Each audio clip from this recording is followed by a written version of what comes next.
안녕하십니까. 안세혁 대표 박윤종 회사입니다.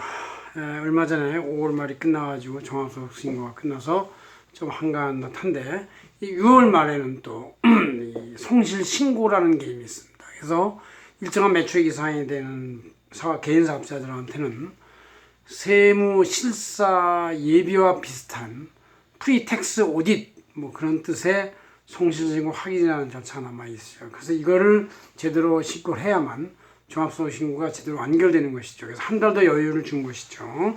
그에 대해서 한번 알아보겠습니다. 자, 개인 사업자가 업종별로 또 사업 매출의 규모별로 매출 수익 규모별로 종합소득신고하는 방법에 업종별 금액별 어떤 차이가 있는지를 봅시다. 우리가 보통 이제 그 신고를 하는 거에서는 이제 정식 복식부기에서 재무제표를 만드는 게 있고, 이게 이제 가장 중요한 회계 원리라고 하시죠. 회계 원리, 회계, 대차, 평균 원리로 하는 것이고, 이게 보다 이제 규모가 작으면 간편장부라는 게 있어요. 간편장부라는 것은 이제 매출, 수익연소, 매입 수익연소 이런 거 하고, 그다음 지출장 뭐 이런 거 갖추고 하면 이제 어느 정도 손익이 나오니까. 그 다음에 지금 안 되면 이제 추계 신고라는 게 있는 것이죠. 추계, 추정해서 계산한다. 그래서 추계 신고가 있는데 이것도 이제 기준 경험 비율이 있고 단순 경험 비율이 하는 두 가지 방법이 있는데, 기준 경험 비율은 이제 총 매출액에서 주요 매입을 빼고 그 다음에 5 내지 10%의 기준 경비를 인정해 주는 것이고, 단순 경비율은 이제 포괄적 단순 경비를 인정해 주는 것이다. 이런 얘기죠. 이렇게 이제 네 가지의 방법이, 신고 방법이 있다면 이제 이게 네 가지라고 볼 수 있겠죠. 제대로 된 복식부기 신고, 간편장부 신고, 기준 경비율 추계 신고, 단순 경비율 추계 신고 이렇게 볼 수 있습니다. 이거를 금액별로 보면 농업, 광업, 도소매, 부동산 매매, 개발과 같이 소요 투입 원가가 거의 이 부동산, 개발, 광업, 농업, 그러니까 토지가 들어가고 도소매와 같이 큰 원자재가 들어가는 것은 금액 기준이 크고, 그 다음 제조, 건설, 숙박, 전기, 가스 같이 사람이 움직여서 뭐 하는 제조, 기술, 생산, 기업 등은 이제 좀 금액이 낮아지고, 부동산 임대업, 전문과학 서비스, 임대 서비스, 개인 서비스, 전문적 사업 서비스 같은 경우는 더 낮아지는 이런 기준의 금액이 있는데, 자, 그러면 먼저 이런 그 농업에서 우리 제 도소매에서는 성실신고 확인을 해받아야 하는 사업자들이 15억 원 이상, 제조 숙박업은 10.5억 원 이상, 서비스업에서는 5억 원 이상이다. 그런 얘기죠. 그래서 이렇게 개인 사업자가 1년 동안 매출을 이거 단기 금액으로 판단합니다. 단기 금액으로. 단기에 여러분들이 재무제표를 대충 작성해가지고 이렇게 이상 되네 그러면 5월 말 종합소득신고를 못하고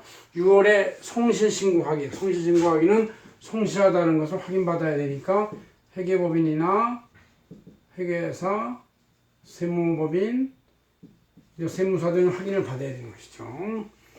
그 다음 단계가 복식부기 의무자로서 그냥 5월 말에 종합소득 신고를 하면 되는 것이죠. 이건 6월까지고 5월까지 전기간 매출의 판단을 하는 것이다.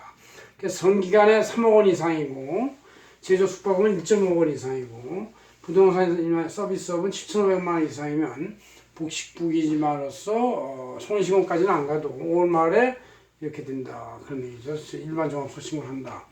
근데 금액이 작으면 이제 이렇게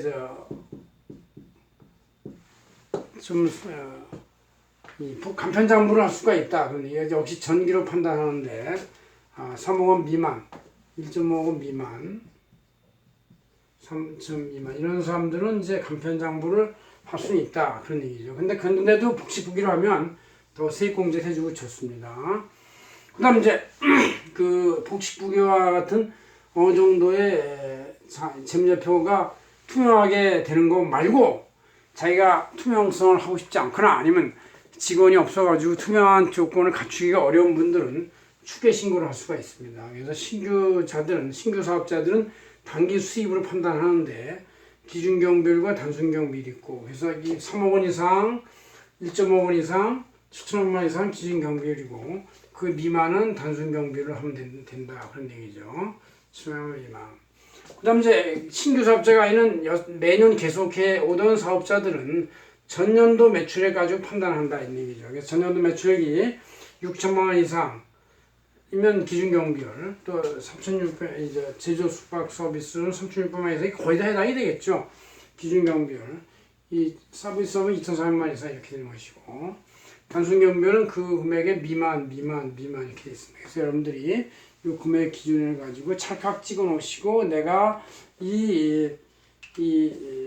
당년도 수익 금액 기준에서 서비스업은 5억, 직접 제조, 광업, 도서관, 부동산 매매업은 15억 원 이상이면 이번 6월 말에 회계사 세무사, 회계법인 세무법인의 성실신고 확인을 확실히 받아야 되는데, 이미 성실신고 확인을 위한 서식이나 양식이 다 구청에서 다 양식을 해놨어요. 거기다 칸을 잘 채워가지고 부적격 증빙이나 불투명 증빙이 되는 비용이 없으면 성실하는 것이고, 그게 많으면 불성실한 것이기 때문에 그걸 빼야 되죠. 뺀다는 얘기는 6월 말에 신고할 종합소득 소득 금액이 올라간다는 얘기죠. 올라가서 세금을 더 내야 되는 것이다. 그래서 성실하냐 성실하지 않냐는 부적격 증빙을 뺨에 따라서 세금을 좀 더 내냐 마냐 그 차이에 불과하다, 그렇게 말씀드릴 수 있습니다.